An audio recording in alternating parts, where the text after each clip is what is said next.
aboard the cruiser USS Indianapolis in the Pacific during World War II. As most of you know, in 1945, the Indianapolis was sunk by Japanese torpedoes, and Mr. McGinnis was among the 317 who survived. He has his book with him. Only 317 survived, which is for sale today. We're very pleased to have him here. Please welcome Paul McGinnis.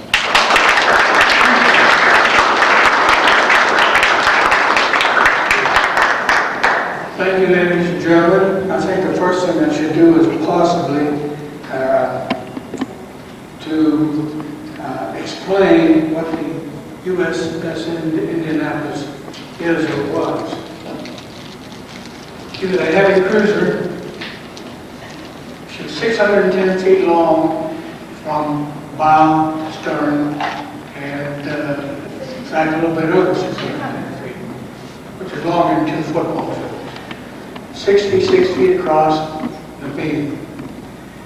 She weighed a little over 15,000 tons when fully loaded.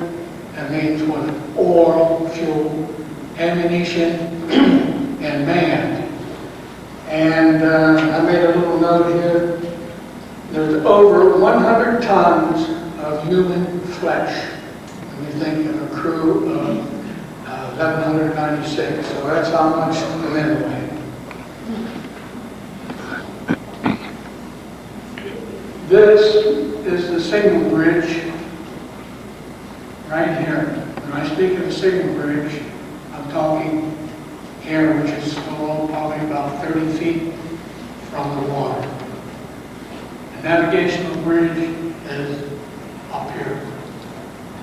And of course, this is the bow. This is the stern, this is the starboard side, this is the port side.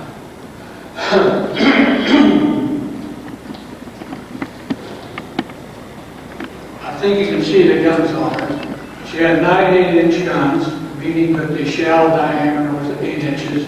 She had 8 5-inch guns in the aircraft, 24 40-millimeter guns in the aircraft, and 16 20-millimeter. When they fired, it was like one heck of a 4th of July. You get 20 ships in there firing at a Japanese airplane. You saw quite a display. In the early years, the Indianapolis served as the ship of state for Franklin Delano Roosevelt. And he made many trips, I think one in particular to South America, aboard the Indianapolis. Most of World War II, the Indianapolis was the flagship of Admiral Raymond H. Brooms. She had 10 battle scars going to war, and 5 of which I was aboard. I went aboard in May of 1944 after completing 4.5 months of signal school. That was semaphore, A, N, A, Y, O, U, and so on, and the Morse code by light. Of course, my first day out on the Indianapolis, I got seasick like most of the young sailors, and I was down on the deck on my knees, heaving into a bucket. But eventually, we arrived in the war zone, and I was there for the invasion of Saipan, Guam, Tinian, the Battle of the Philippine Sea, where we shot down, I think it was the neighborhood of 400 Japanese airplanes, and I think it was 2 days, with a loss of just a few planes. I don't know the exact figure. There later for the carrier wing on Tokyo, then came Iwo Jima, then Okinawa. They had beautiful green hills and fabulous tombs, like a horseshoe, front of them like a horseshoe, and I used to look at it through the telescope on the, which was on the signal bridge. It was at Okinawa that the stage was set for the demise of the USS Indianapolis.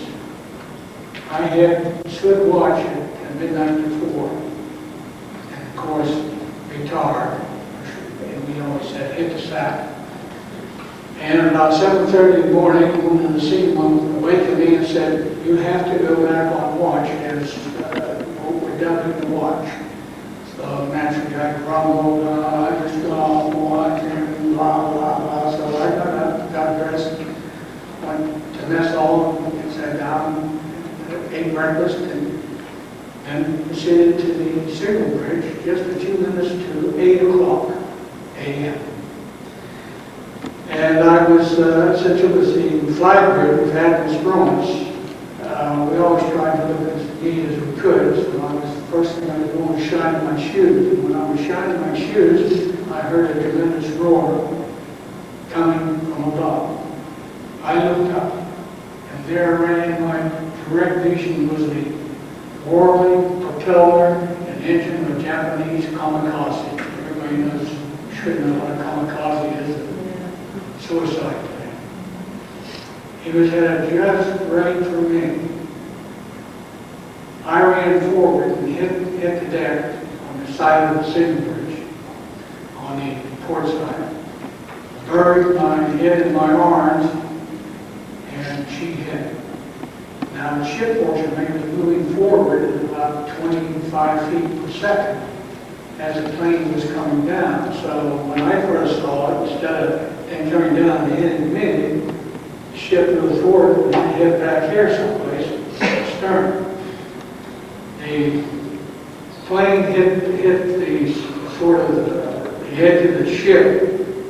Some of the plane was left there and not everything, went over the side, but the bomb, a 50-pound bomb, went through the main deck, went down through the mess hall where I had been sitting for breakfast, went on down through that deck, through the berthing compartment beneath it, on through the fuel tanks, the black fuel oil, and out the bottom of the ship and exploded. And of course it damaged severely the number 4 screw or propeller, and left a big hole in the bottom of the ship. The water came in, flooded the sleeping compartment with black, thick fuel oil, trapping several men in their sacks, and of course killing them. We had 38 casualties and 9 dead. The ship, of course, drew a lot of water, and it was low in the water, but the ship was saved, and we got to Anchorage, Hiroshima, where we, over a week's time,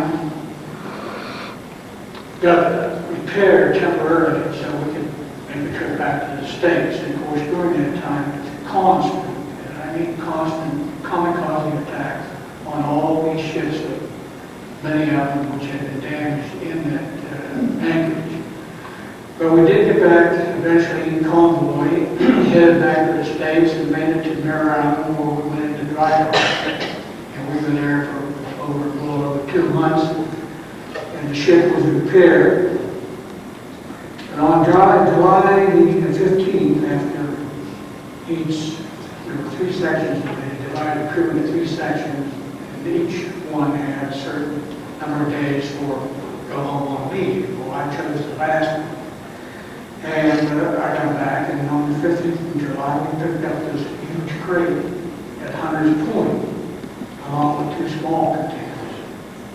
Then we made a high-speed run to Pearl Harbor and on to Tinian in the Marianas. I think I'll kind of show. Of course, there's Frisco. We go to Pearl Harbor, and then across the Pacific over to Tinian, which was next to Saipan, right here. We delivered this huge crate, which was, everybody knows now, which was the atomic bomb. The other crates, I think, was probably the uranium, and one of them was special instruments, the third one. We offloaded that, and I recall there were this WWII came on board, there were more brass acts than I'd seen in any one place up until that point. We left Tinian, it was on Thursday night, and we headed for Guam, arriving in Guam the next morning. And the captain had asked for, was given his order for his next voyage, which was to go to the lake in the island of Lake in the Philippines. And the captain requested an escort.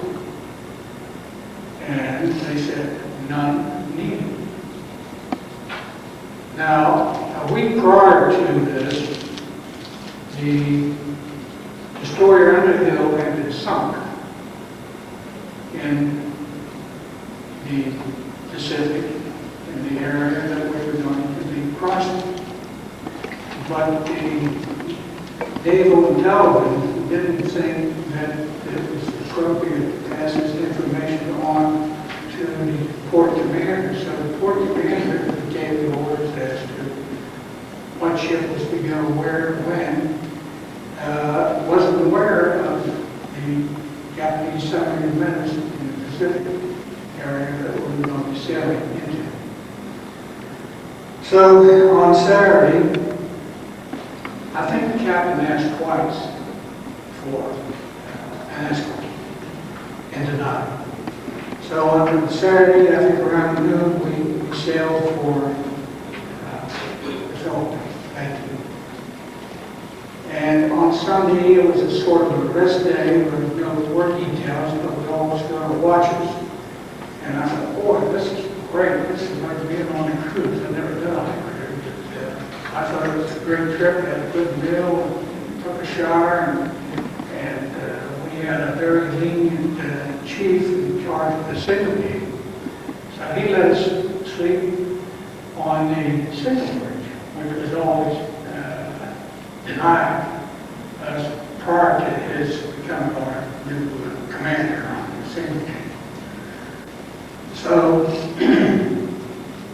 I took my blankets and went up the signal bridge and lay down. And of course, I was dressed, taking the clothes aside, and went fast asleep. And all of a sudden, and then I knew nothing. And I jumped up, and the whole ship felt like somebody was picking it up and shaking, and a lot of commotion. I got up and got dressed, of course, and put a helmet on. We had helmets there, and I put a helmet on. I put a helmet on. And I ran forward on the signal bridge, and I showed you. I'll show you again. I was asleep in this area this is starboard side, on the port side. And I ran forward to here. We had been struck by two torpedoes. One here, which blew off part of the other one here, which, of course, exploded, and the magazine for this gun here exploded, and there was a lot of aviation gasoline inside. And of course, gasoline burns, and it was a fire. So I went forward under the signal bridge. And there I heard, ah! On and on and on.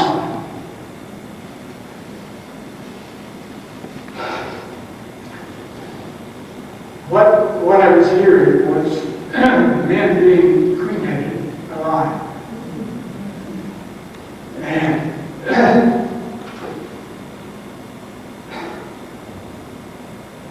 that still gets to me.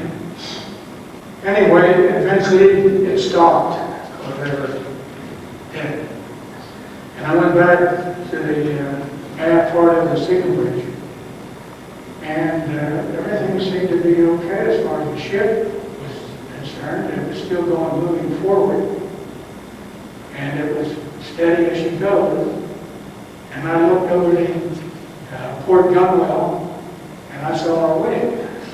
So how did I see my wake over on the port side? Wake's from the stern. We must have made a U-turn or running in a circle. So I thought, oh, we're okay. And one of the signalmen, Carter, he started cleaning up the coffee pot system there. And he was cleaning up the coffee and the sugar and whatever was spilled with his broom, but not for long. All of a sudden, the ship listed starboard. About 5 degrees, and I said, oh, we're in trouble. And everybody, of course, donned their life jackets. Captain came down from the bridge and met the executive officer at the top of the ladder, which was at the signal bridge level right behind the stack, and they were discussing the condition of the ship, and of course, it was decided to abandon ship. So the word to abandon ship was given by word of mouth because the communications were out from the bridge to any part of the ship. There may have been power, in fact there was power, we found out later in the rear part of the ship aft, but nothing forward. The forward part had blown, the magazine had blown, the gasoline was on fire, all of it was burned. And finally, the ship kept listing and was going down by the bow. And one of the signal strikers, a new signalman, just been aboard about 3 weeks, said, what do I do? What do I do? And I said, go to your abandoned ship station. I wish I had followed him. He went down, found out later, he went down to his abandoned ship station, and there was a raft that come down some way. He got on the raft and floated it off. I went down the ladder and crossed a poop deck.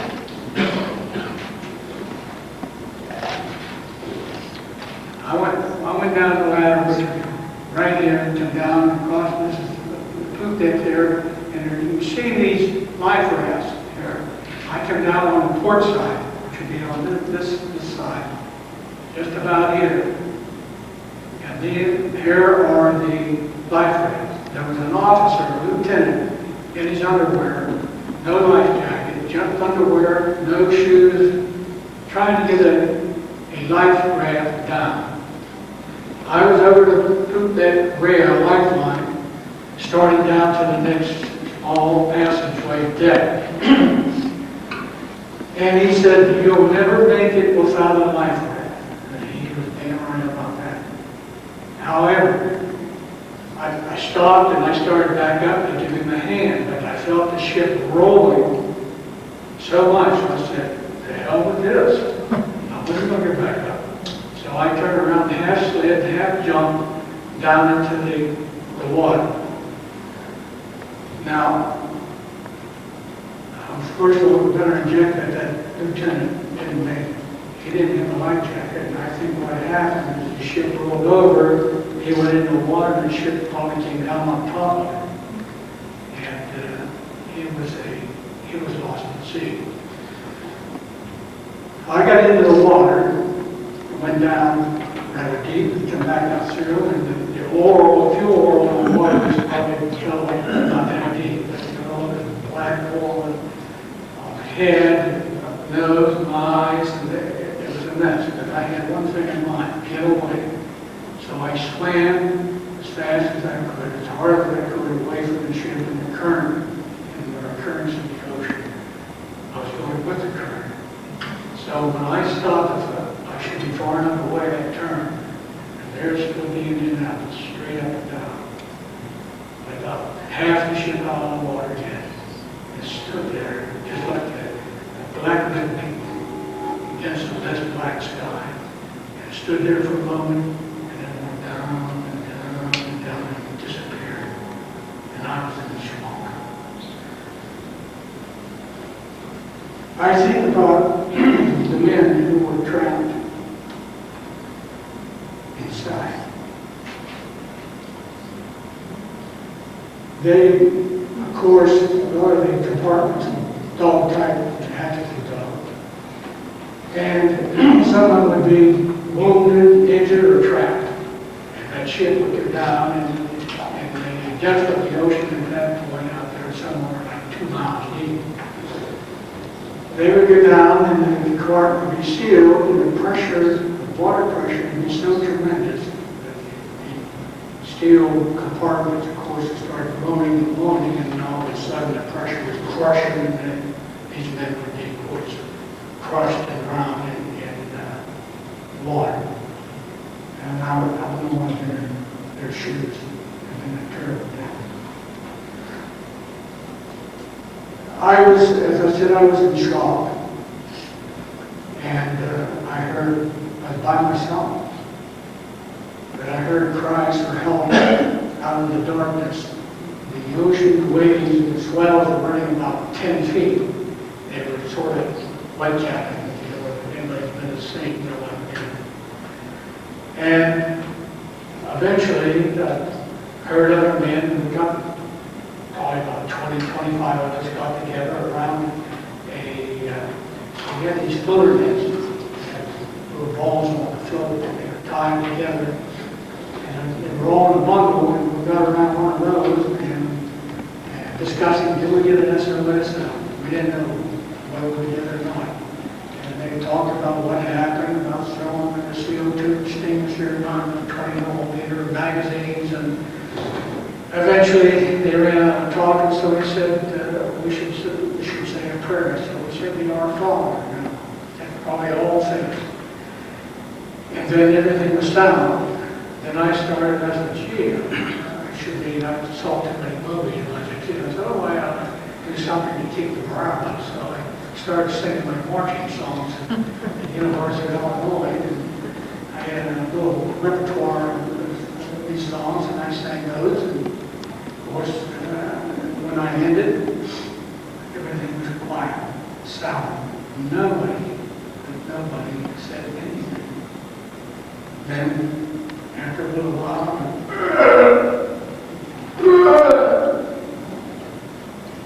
first one, then another, and another, but ceasing. And they were regurgitating. So that went on for a good while. And eventually stopped, and time stood still. And it was just like the night would last forever. But eventually, morning came. I better check my timer. And somehow I'd gotten away from this bundle of floating. And there was a man here, a man there. We're in rather close proximity. And all of a sudden it says, shark. So what do we do with a shark? Beat the water, and scream. Thinking that was the thing to do, to scare a shark away. So, stopped, I looked around, I never saw the shark. That happened 4 or 5 times within about an hour and a half period. I mean, all the shark, everybody beat the water, and I just seen the shark. Well, I'm glad I did, really. Well, I thought to myself, must be something here. Keeps shark coming around for us. So I decided I'd swim over and go to current. So this is bumpy. And I ran into a fellow from Bridgeport. This gentleman right here, Rick Johnson, used to play Bridgeport High School football. And he was badly burned. He had a life jacket on. He asked me to stay with him, and I said, well, I'll try. Well, I didn't try hard enough because I got away from him with the current. And soon he was gone, and I was going a little ways. Ran into another signalman. He was the same way. He was burned. And we had a lot of injured and burned sailors in the water in life jackets. I don't know how many days they passed it, and they were on. I understand some of the other sailors who were survivors said that Fred Kelsey died on Tuesday, and a lot of them died on Tuesday. What was being done at that time when a man died, his jacket was removed, and the body sank. It's not too nice sight too much of ship and sink into the beds. We didn't know that in many of the cases that due to bacterial action that they can rise again, the body will rise again, but the gases develop in the body. But anyway, I think I had run in, when I got away from my first group, we were scattered over about 13 miles in length, and maybe a half mile or more wide, so it was like a long ellipse. Men got off at the ship at different times, and they'd be carried to turn harassed. There were rats out there, I never saw one, but they would do a different ring. And they ended up, say, at the end of the ellipse, while the men in the life jackets and on the floater nets would be in different positions. I ran into our chaplain, Father Conway, and I hadn't been to Alabama and hadn't been to confession, so he gave me absolution, and I felt much better. And how every sailor needed help. He kept swimming from one to the other and another, and eventually he exhausted himself. He went out of his head. And I think it was on Tuesday he died. And the Marine captain the same way. The Marines would get called from cabin to bar, and he tried to help him out. He exhausted himself. And wow, he died. We got to, well, Tuesday night, of course, literally I started to see sparkles on the water sometime on Tuesday night.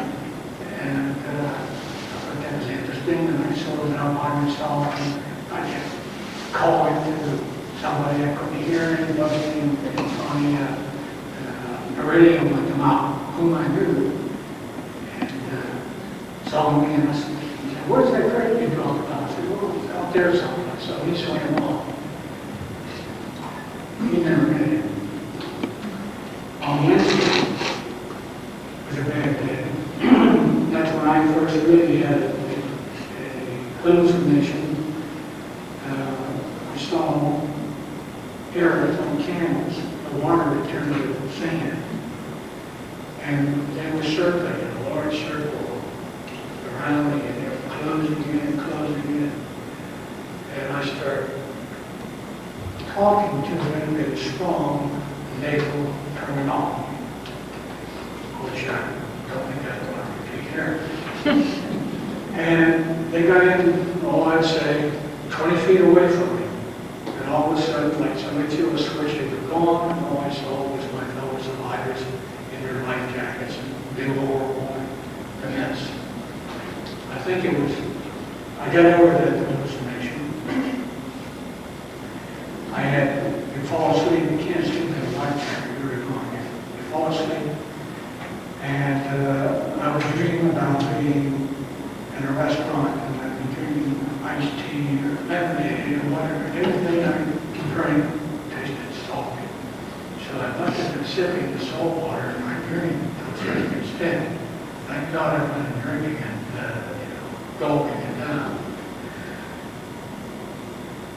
I ran into, I think it was before I had that hallucination, I ran into a fellow survivor on a diamond, and he was having the same problem with his eyes as I was.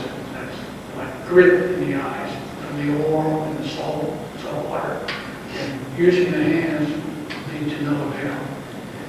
So I said, let's take each other's eyes out. And that's what we did. I took his eyes out when we come. He took my eyes out. And believing it out, the grittiness went away. except my vision was a little blurred because of the sun. The sun was a mirror. It was like it had a huge mirror with a hole in it, and you stuck your head up through the hole. And no matter which way you turned, the sun would strike your face. And it got so hot, ready for night to come, for the sun to get down. When I went down, great fun. And then during the night, it would get cold because the water was less than body temperature. And you'd shiver a little bit. Some people really had chills. I just shivered a little bit. You couldn't wait for the sun to come back up. And when it came out, you great, because you needed that heat. At about 10 to 10:30 in the morning, when you started feeling the heat again. So that was uncomfortable. It was miserable. It was Wednesday evening, and as I forgot to mention, I ran into another signalman, Frankie Santosa, and he and I were together, and he had a problem with his legs, he said.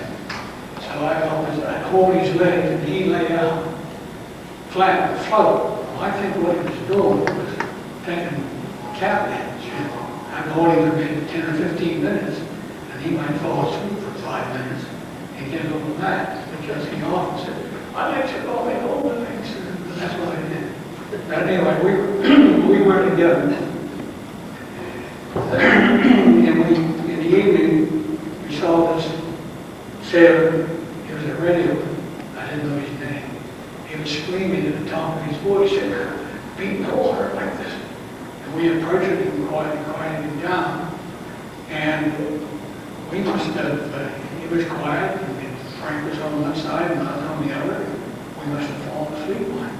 And we awakened, he was gone. And we looked down, and there he was, under the water. Now, I don't know if we pushed him down and drowned him, or he died. So when he was dying, I keep like to think that he died and our way forced him under. But we took his jacket off and watched him sink. Somehow we got through that night. Our numbers were dwindling rather quickly. Got through the night and Thursday morning. And I felt, up until that point, I felt pretty strong again. I kept going on the jacket would go with the current. And I did forget to mention, maybe we don't have time, I mentioned running into another signalman on Wednesday afternoon, and I said something about going to baptize you. He said, yeah, so I baptized him in the water, in the Father, Son, and Holy Ghost. And he got done, I said, you want me to drown you? He said, yeah. So I grabbed his hand and shoved his head down in the water. Man, that woke him up real quick. He'd come up like a tiger. Started swinging that thing, and I couldn't get away from him because I was trying to get away against the current. Finally, the light come on, and I worked myself around him, went with the current, and it got away. And I saw him as I went, I kept going away. I saw him sort of disappear. He was still on the surface. Unfortunately, he never made it. But anyway, Thursday morning, I realized that my strength was waning. And I told Frank, I said, Frank, I can't last another day. I said, I'm dying. I started crying. He made a naval terminology of his, which I don't want to repeat. And I thought, well, maybe I'll make it. But anyway, suddenly a ship appeared, like the size of the Queen Mary. The only problem with it, like a 6-foot. It had a black hull, and the whole ship was there, but I could see through it. And see all the survivors floating here and there.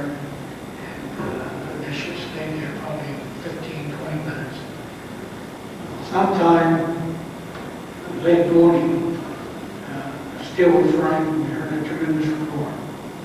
This plane, about 200 feet off the surface, bomb made towards the road. He said, actually, he didn't see us. He ran up the length of the door. He was following the normal street. What happened? Can you people see at 2 o'clock? What happened? It was a patrol boat, and they had lost their weight off their trillion carrying, and the crewman asked the pilot to come out and give me a hand and try to get another weight on. He came back, he looked down, he saw oil slick, rainbow effect, whatever. So he ran forward, jumped back into the pilot seat, and zoomed on down up at the bomb bay doors. They thought they had a Japanese submarine snorkeling.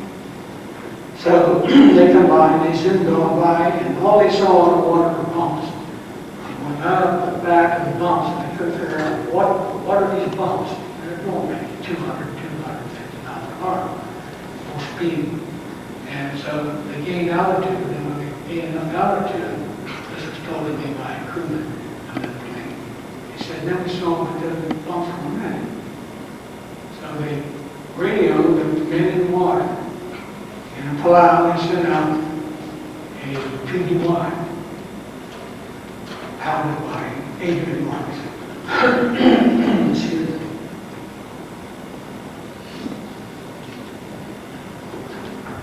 When Marsh came out, he overflew the destroyer the Cecil J. Door.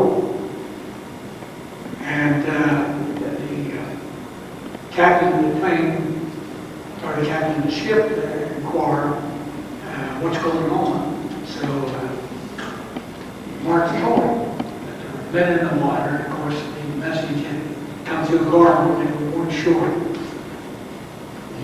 how many men there were. So the ship, he made the decision, the captain didn't clear, reversed his course and turned around and headed for the coordinates given to him by the pilot David Marks of this plane. When Marks arrived on the scene, he was shocked to see all these men. He counted, I think he counted 150, 200, as the plane flew by, and they thought he must have run into the RAS at the far end. And he's flying around, and their crew were using binoculars, and they saw when some of the men were being molested by shark. So March decided to land the plane in the ocean and try to pick up stragglers, sailors or survivors who were followers of groups. Some of them were in groups, particularly in one area they around all these floater nets. And so he landed the plane sometime around 4 in the afternoon. And I can remember seeing him go by, it looked like a gift from heaven. But he didn't stop. By then, other rafts had been dropped, and we had Dr. Haynes and life raft with a badly injured man, and we were around there. And eventually, since I wanted to run out of time, I got away from that raft with the men around it, and I was out by myself. A miracle happened. A bomber flew over and threw a sack out. And in that sack was a can of water, which I didn't know when he threw it out. The can lit in front of me about where that chair is. It burst, and out came the can. I grabbed for it and missed it. And I watched the can sink. That bomber, and here's where I think was America, that bomber surfaced and threw another sack out. It landed in the same place, distance from me as the first one. Sack burst out from the can, but this time I knew what to expect. As I got closer and grabbed the can, put it in my jacket, so I had a can of water. How does a plane, or anybody in a plane, explain how a guy can show something out of a plane and hit a bullseye twice? I don't know. I think little guidance from out there somewhere. But anyway, I I got away and drank that water. I didn't share with anybody. And I felt very guilty about that. I didn't share it with somebody. When you had 25 men, you got a whole can of water, you might get a teaspoon. Because you have no account to anybody. But I try not to be so selfish anymore. I would help myself and this whole plane go by, and out of sight, the swells were running 10, 12 feet. And then pretty soon reappeared on the line with a buoy on it. And I saw the buoy bounce through the water. I was swimming like this and going like this. And I missed it. Or at least I thought I missed it. I then thought that a crewman dove out off the plane, come out, swam out and got me. But the pilot years later said, no way. He gave strict orders that nobody, no crewman, would leave that plane because the shark in the water. And there were sharks. I never saw them, but they were there. None of my shipmates fellows survived. Talked about seeing them hit, taken with the shark. One of my fellow men, so I swam to two big, about 10 feet long shark, great big ones. They're all sizes. I never saw them, thank God. But anyway, how I got aboard that plane, I don't know. But I awakened around midnight, and I was on the wing, tied down to the wing. We weren't in the air, we were on the surface now. Lawrence said, with the help of a spotter plane, and taxied his plane around and picked up 56 survivors. And filled the fuselage, and then tied them down on the wing.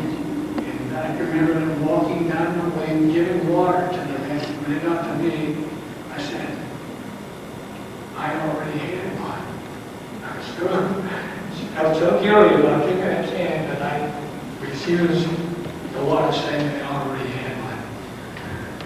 Eventually, we saw the light reflected from the clouds, and it was a Cecil J. Doorway turning the searchlight on, one of the lights.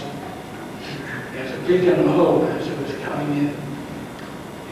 It came in, and it picked up all the men that were on the plane. They had their boats over, and I had hurt my back. They drug me over the wind and screwed my back up somehow. And so they put me in a basket and lowered me down into this Higgins boat. And it took them probably a couple hours to get 56 men from the airplane to the ship. In the meantime, the other ship came in the basket and they had lights on, and of course they had other destroyers around the perimeter checking for Japanese submarines. And they picked up 150 men. One died, one survivor died. They got him aboard on the deck and he died. Another survivor, when they left during the night after they picked up this 150 men, he died en route to the Philippines. Survivor, one of our survivors, on our ship on Doral, died on Palau. But on the way to Palau, they served soft ice cream. And they passed out soft ice cream to every one of the survivors who were in these sacks. And they missed me. And this sailor came in, he sat down on the bucket, which is upside down on the deck, and this big, huge ice cream girl. I said, do you have any more ice cream? He said, no. I said, I didn't get it. He got up and came over and handed me his cup. Man, was that good. And not even that soft ice cream on a dry throat and a hungry belly. Believe me, that was the best ice cream I ever had eaten in my life. Finally, we got to Palau, Pelew, in the hospital every couple of days. I wasn't long. And eventually transferred us to a hospital ship, which took us to the hospital in Guam, and we eventually ended up submarine rescue and got well. And then got back to the States to San Diego. We got a survivors league, and everything was hunky-dory.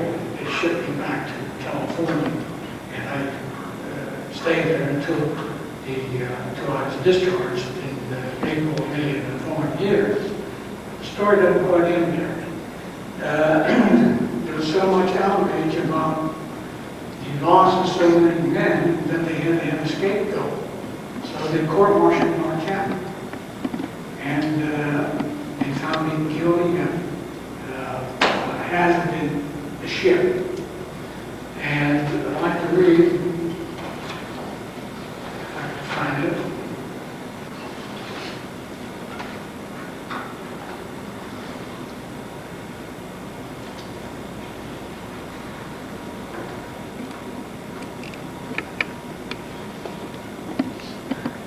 He, of course, was found guilty, but the Secretary of the Navy Forestall signed a statement approving the proceedings, meaning that he okayed the court-martial findings and sentences of McVeigh's court-martial, but added that in light of his service in the Navy, his commendation, Silver Star, Purple Heart, Medal of Thunder, that his sentence be remitted and he would be restored to duty. But he wasn't exonerated. So for years, we tried to get him exonerated. And I'd like to read this. It says, for many years, the USS Indianapolis Survivors Organization had tried unsuccessfully to have their captain exonerated, but to no avail. But in 1996, an 11-year-old boy history fair project caught the interest of the news media when it was displayed in the Pensacola office of Congressman Joe Scarborough. This mushroomed into many appearances by the young Hunter Scott on national television, and with members of Congress, including the Senate Armed Service Committee, where Hunter Scott appeared along with several survivors, Navy representatives, and Senators Warner, whom you know, I should say, and Smith. It was at this hearing that survivor Jack Miner, who had been a second-class radio technician who repaired radios aboard the Indianapolis, again revealed that he personally observed the antenna meter responding as Mr. Woods keyed the SOS message from Radio 2. The SOS was received in the Philippines at 3 different locations. All of which failed to respond for various reasons. In other words, they received our SOS, but did not respond. There was one location where a junior officer sent out 2 ocean-going tugs, but those tugs were recalled when the senior officer came in and found out what happened. They thought it was a Japanese ruse. So these reports were made known to Hunter Scott by ex-servicemen who were involved with the SOS message in one way or another, but previously did not know whom to inform. They wouldn't know who to say, but hey, there was an SOS, which we know. As a result of the testimonies of Jack Miner and Hunter Scott, several other survivors, and the brilliant remarks by New Hampshire Senator Bob Smith caused Chairman Senator Jack Warner to write his course and side with the survivors in their quest to exonerate their captain. In October 2000, the Senate passed Joint Resolution 26 and the House passed Joint Resolution 48, which basically stated that Captain McVeigh's military record should not reflect that he is exonerated for the loss of the USS Indianapolis and so many of their crew. On 11th July 2001, Secretary of the Navy England sent a letter to Senator Smith saying that although he did not have the legal authority to overturn the court-martial or delete the findings of McVeigh's record, he did have the power to insert a copy of the Senate resolution in the Captain McVeigh's file, which addressed the false perception that McVeigh was responsible for the tragedy. Thus, Captain McVeigh was found exonerated. Now, we had a crew of 1,196 men. And I've been under the United States.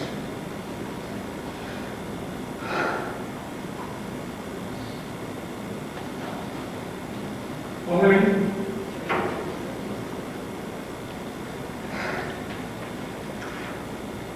317. So I think one thing our ace in the hole was that when we didn't arrive on Tuesday and Wednesday, they'd come back. We didn't arrive, and they assumed that we had been sent somewhere else, diverted somewhere, and they took us off the board.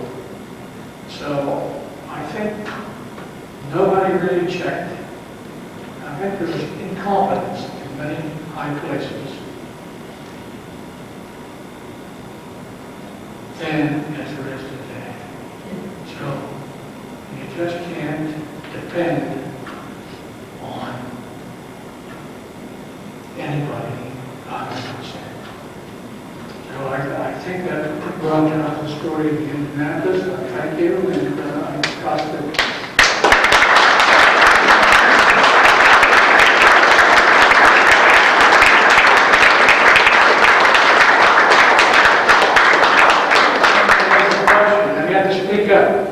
Okay, thank you for this moving presentation. You have added a third dot. Why don't you come up here? Oh, you can I'll go part way so you can hear me. I have 2 hearing aids. Well, I just want to thank you for your presentations. You've added a third dot in something that I have come in contact with concerning the atomic bomb. The Little League coach that I had was a gentleman from Martins Ferry. And one time during a rain delay, we were sitting around waiting for the rain to clear to start the game. And he started telling us this story about when he was on the weather plane, one of the, I think 2 weather planes in front of the Enola Gay. And he told us this story. When I did research for my book about weird and steel, I found out they did some secret milling and stuff of magnesium and what have you as a component for the atomic bomb. And they were thanked by a fake United States company called In the Air Products. And now you've come along to say you were there when the package was loaded onto the boat.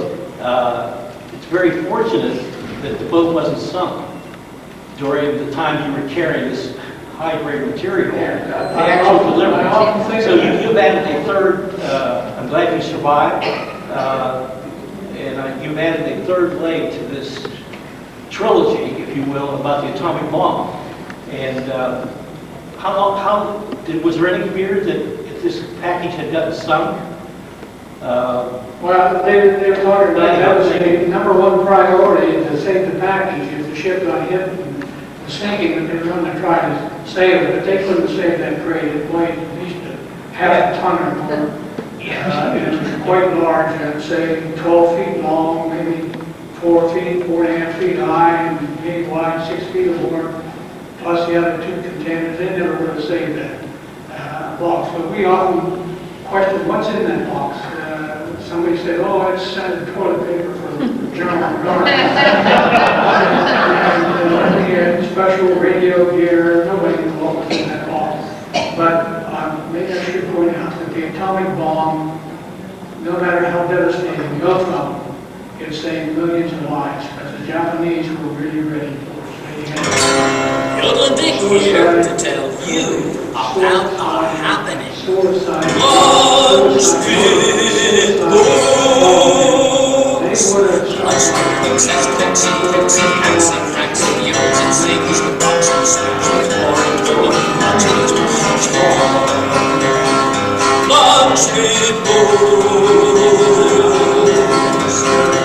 Ohio County Public Library in Wheeling, West Virginia.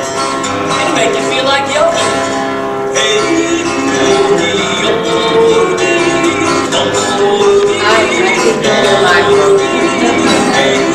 I wonder where was the bomb put together?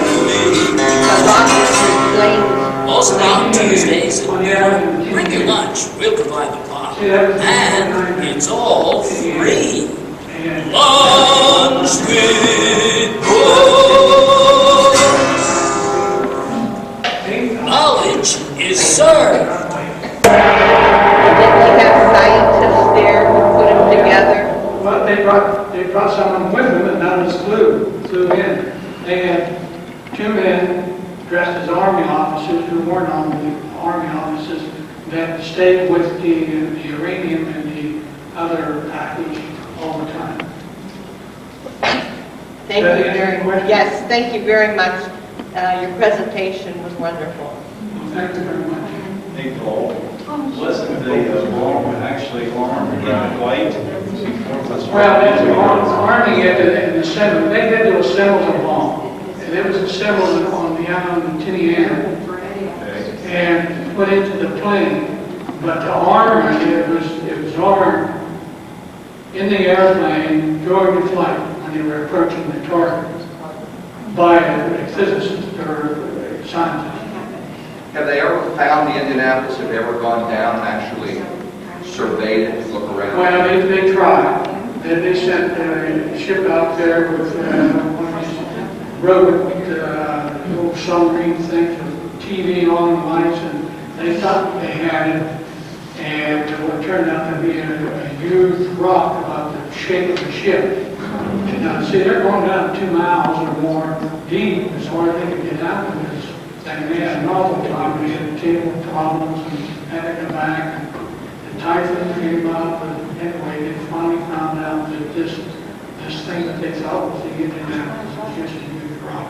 Have you been on the ocean since this? I've been in the ocean, on the shore.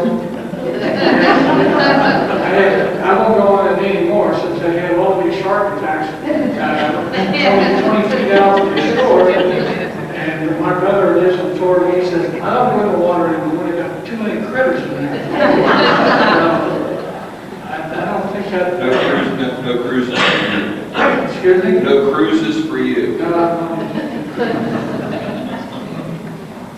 Are you a native of Wheeling? Yes, Elmer. Is that okay?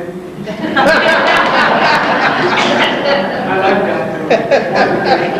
I was on You live in a good place.